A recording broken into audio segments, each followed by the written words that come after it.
Didik TV KPM.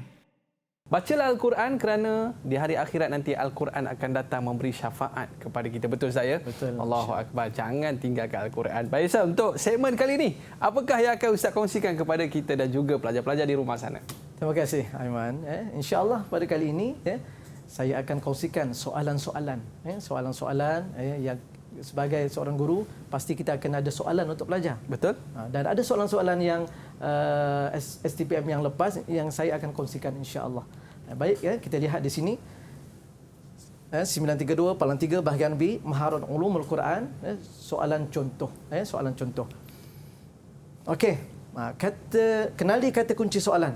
Nyatakan pengertian ayat muhkamat dan ayat mutasyabihat. Okey. Ini cara nak jawab ni. Pengertian ayat muhkamat ialah.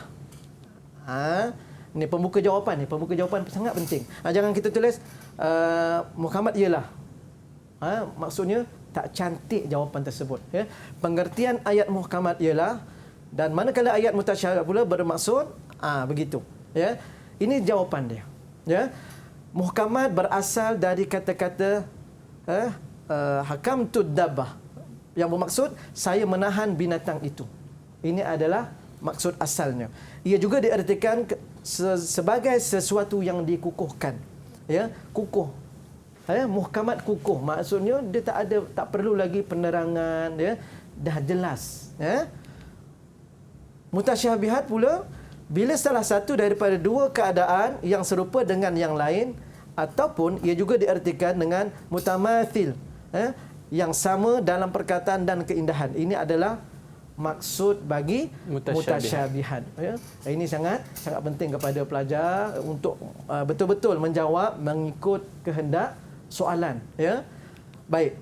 Soalan seterusnya, perihalkan secara ringkas sejarah pengumpulan Al-Quran pada zaman Khalifah Abu Bakar radhiyallahu anhu. Jadi pelajar-pelajar kena bersedia. Soalan di sini zaman Khalifah Abu Bakar. Dalam pengumpulan Al-Quran ada 3 zaman. Satu adalah zaman daripada Rasulullah sallallahu alaihi wasallam.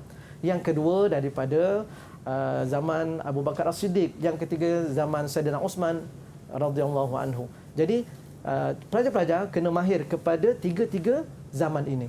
Baik. Pembuka jawapan. Sejarah pengumpulan Al-Quran pada zaman Khalifah Abu Bakar radhiyallahu anhu secara ringkasnya bermula begitu. Nampak faktor pengumpulan berlaku peperangan Al-Yamamah, iaitu ramainya sahabat para hufaz meninggal dunia di medan perang. Sebab itu berlakunya pengumpulan. Siapa yang cadangkan? Adalah cadangan pengumpulan iaitu Saidina Umar. Sebab apa? Sebab Saidina Umar melihat risaunya hati melihat kepada apa? Kepada sahabat-sahabat yang gugur di medan syahid.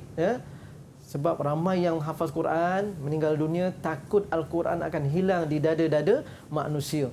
Cadangan ini adalah cadangan yang daripada Saidina Umar. Pada awalnya Saidina Abu Bakar tidak bersetuju. Sebab apa? Tiada arahan rasmi, istilahnya lah. Tiada arahan daripada Rasulullah. Tak ada. Ketika itu Rasulullah sudah tiada, dan tiada arahan, tiada pesanan pun daripada Rasulullah untuk mengumpulkan Al-Quran. Akan tetapi Saidina Umar mencadangkan, dan beberapa kali barulah Saidina Abu Bakar bersetuju untuk dikumpulkan Al-Quran. Siapa yang dilantik untuk melaksanakan tugas pengumpulan? Iaitu Zaid bin Thabit. Sebab apa? Zaid bin Thabit ini adalah antara ketika itu adalah tokoh yang sangat, orang kata, berkemampuan. Sangat hebat ketika itu. Dilantik sebagai ketua lajnah pengumpulan Al-Quran. Baik. Soalan seterusnya. 6A, jelaskan dua perbezaan antara muhkam dan mutasyabih. Ini biasa keluar. Ayat muhkam dan mutasyabih. Jelas maknanya, diketahui kehendaknya, memadai tanpa keterangan. Mutasyabih pula apa dia? Tersembunyi. Semua. Bila kata mutasyabih, dia akan tersembunyi daripada maknanya. Tersembunyi daripada keterangannya. Dan inilah penerangannya, muhkam bermakna petunjuk ayat yang jelas, manakala mutasyabih pula ialah makna yang tersembunyi tanpa diketahui sama ada oleh akal ataupun dalil naqli. Muhkam pula ia apa dia? Memadai dalam memenuhi tanpa memerlukan keterangan lain. Manakala mutasyabih pula mesti. Dia kata mesti. Sebab apa? Yang tidak memadai dengan ayat tersebut dan memerlukan keterangan dalil yang lain. Mesti ada. Sebab nak menghilangkan kesamaran. Ya, menghilangkan kesamaran. Baik. Lambat dia keluar tu ya. Allahu Akbar ya. Dua perbezaan antara muhkam dan mutasyabih ya. Okey, seterusnya ya. Soalan seterusnya, para ulama telah bersepakat menyatakan bahawa cara untuk mengetahui asbabun nuzul hanya satu sahaja, iaitu berdasarkan riwayat yang sahih. Bincangkan bentuk sirah dalam menjelaskan asbabun nuzul pada sesuatu ayat. Jadi ada dua. Sama ada bentuk sirah yang tegas dan nyata ataupun sirah yang kurang jelas. Satu jelas, satu lagi tidak jelas. Itu nak mudahnya. Okey, cuba kita lihat. Ini dipanggil sirah dia. Sabab nuzul hadhil ayah kadha. Yang ini ahsabu hadhil ayah nazarat fi kadha. Inilah sirah dia. Ini yang pelajar kena jawab. Kalau katalah pelajar jawab contohnya asbabun nuzul ayat ini adalah begini dan begini. Keluar ini. Ya. Skema jawapan biasanya dia akan keluarkan satu, dua. Kedua-dua kalimah ini, kedua-dua ungkapan ini, jawapan ini mesti disertakan, disekalikan. Okey? Kalau kita kata jawab ini sahaja, ya, mungkin markah tu akan kurang, ya. Baik. Nampak tu peringatan, pendahuluan. Kita kena cerita dulu apa dia pendahuluan tentang asbabun nuzul. Asbabun nuzul. Isi huraian, contoh dan kesimpulan. Bila kata bincangkan, ya, pelajar-pelajar, bila kata bincangkan mesti ada kesimpulan. Ingat ya, bila kata ada bincangkan mesti ada kesimpulan. Baik.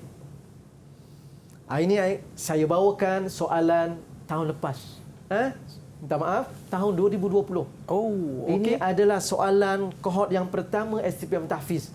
Ya, yang anak-anak kita hari ini, ya, calon-calon tersebut sudah melanjutkan pelajaran ke universiti. Alhamdulillah. Syukur ya. Asbab Al-Quran insya-Allah. Jadi yang pertama, nyatakan secara ringkas sejarah penulisan pada zaman Khalifah Osman bin Affan. Soalan tadi yang saya bina adalah soalan pada zaman Abu Bakar. Tetapi ketika soalan yang ini adalah Khalifah Osman bin Affan. Jadi pelajar kena jawab. Sebab itu saya kata pelajar-pelajar kena mahir 3 zaman ini. Bermula daripada zaman Rasulullah SAW, yang kedua zaman Sayyidina Abu Bakar As-Siddiq, dan yang ketiga adalah zaman Sayyidina Osman radhiyallahu anhu. Seterusnya, jelaskan 3 pendapat. Biasanya soalan dia akan hitamkan, dia akan boldkan 3 pendapat ulama tentang susunan surah-surah Al-Quran. Nampak di sini? Tadi saya dah bagi tahu kan? Pandangan ulama bagi ke 7 tajuk tadi mesti kita tahu. Asbabun nuzulnya, ayat muhkam mutasyabihnya, penulisan Al-Qurannya, penyusunan Al-Quran. Pandangan ulama sangat penting. Ya, sebab itu pelajar-pelajar kena kenal pasti pandangan ulama itu. Jangan tersalah masuk pula.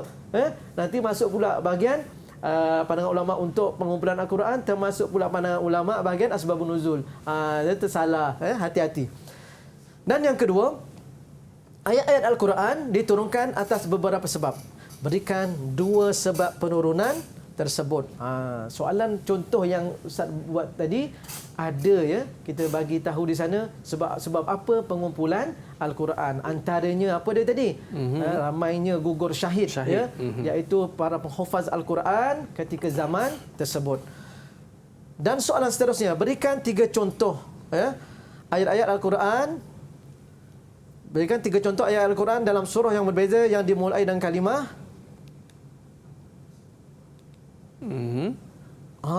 macam hilang ni tahu. Hilang. Okey, tak apa Ustaz, mungkin Ustaz boleh tulis kat situ. Ya, betul. Okey. Saya tulis ya. Okey, baik Ustaz.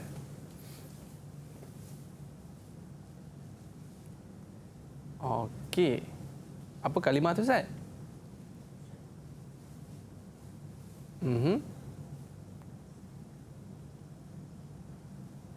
Minta maaf ya. Okey. Yes. Alunaka. Alunaka. Ya. Allah, tulisan tak berapa comel. Ya. Jadi apa yang perlu murid-murid pelajar-pelajar buat? Ustaz? Berikan 3 contoh ayat Al-Quran daripada surah yang berbeza yang dimulai dengan kalimah yas'alunak. Okey. Maksudnya, pelajar-pelajar kena keluarkan 3 contoh ayat. Ya, 3 ayat Al-Quran. Contohnya yas'alunaka 'anil ahillah. Yang kedua yas'alunaka 'anil anfal. Okey.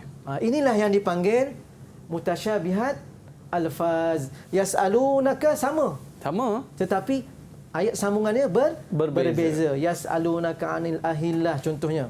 Yas'alunaka 'anil anfal. Banyak lagi ayat-ayat lain. Jadinya pelajar-pelajar memang kena ingat Al-Quran.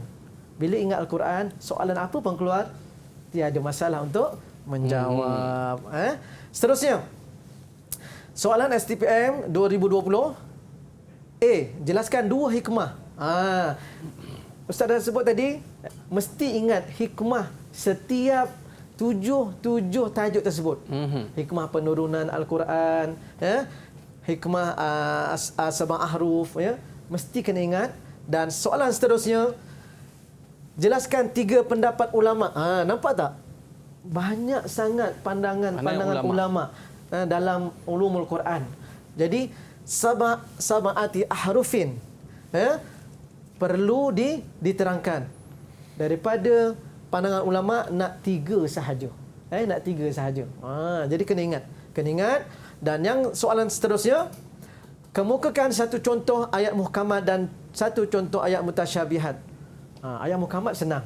Ayat mutasyabihat pun senang. Tak ada yang susah. Sebab apa? Sebab kita dah bersedia. Itu penting. Kena bersedia. Okey. Seterusnya, jelaskan 3 perbezaan antara ayat muhkamat dan mutasyabihat. Tadi kita dah sentuh dah tadi. Ya? Apa dia ayat muhkam, apa dia ayat mutasyabihat. Yang penting pelajar kena faham apa dia muhkam. Muhkam ni jelas. Terang. Tak perlu ada penerangan. Mutasyabihat perlukan penjelasan. Ayat-ayat yang kalau kita baca tu tak fahamlah, perlukan tafsir. Itulah ayat mutasyabihat. Okey? Okey Ustaz, ni di antara soalan STPM 2020. Baik Ustaz, mungkin di akhir-akhir ni ada tak pesanan Ustaz kepada pelajar-pelajar yang akan mengambil STPM nanti Ustaz? Dipersilakan. Baik. Alhamdulillah. Daripada pengalaman sebelum ini, pelajar-pelajar wajib. Saya kata wajib sebab apa? 5 juzuk ni kena hafal, kena ingat dan mahir dalam penulisan Rasmul Utsmani. 5 juzuk. Kena ingat. Kalau tidak, sebab Syafawi kita ada jawapan, ada bantuan daripada panel. Tetapi bagi tahriri sendiri, pelajar kena jawab sendiri. Lupa tak boleh jawab.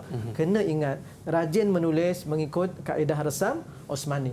Dan yang kedua, dalam ketujuh tajuk tadi, ikhtilaf alfaz contohnya, mutasyabih alfaz, pelajar-pelajar kena mahir semua. Kena mahir semua. Dalam yang saya tunjuk tadi, ada yang tajin, tajuk dan jenis. Kaedah tadi, teknik tadi.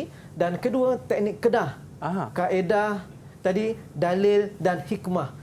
Apabila kaedah-kaedah ini calon-calon dapat sediakan, insya-Allah insya-Allah A lah keputusannya. Baik Ustaz, untuk soalan nombor 4 tadi Ustaz, 3 perbezaan antara ayat muhkam dan mutasyabihat tu kita kena buat jadual ke macam mana Ustaz? Untuk menjawab, boleh kita buat dalam jadual. Lebih mudah kepada penanda untuk memberi markah. Okey. Baik Ustaz. Jadi ini di antara perkara yang boleh kita buat waktu STPM nanti bila kita nak menjawab soalan, dan Ustaz dah cerita secara jelas bagaimana untuk kita nak menjawab soalan dan juga teknik-teknik yang Ustaz dah berikan kepada kita. Dan insya-Allah Ustaz, baik pelajar-pelajar sekalian, teruskan menghafal, insya-Allah Allah akan muliakan anda dengan Al-Quran. Kita tamat di sini Ustaz. Terima kasih diucapkan dan terima kasih kepada pelajar-pelajar sekalian. Selamat menduduki peperiksaan. Saya Aiman Sufian Azman mengundurkan diri. Kita jumpa lagi. Assalamualaikum warahmatullahi wabarakatuh. Didik TV KPM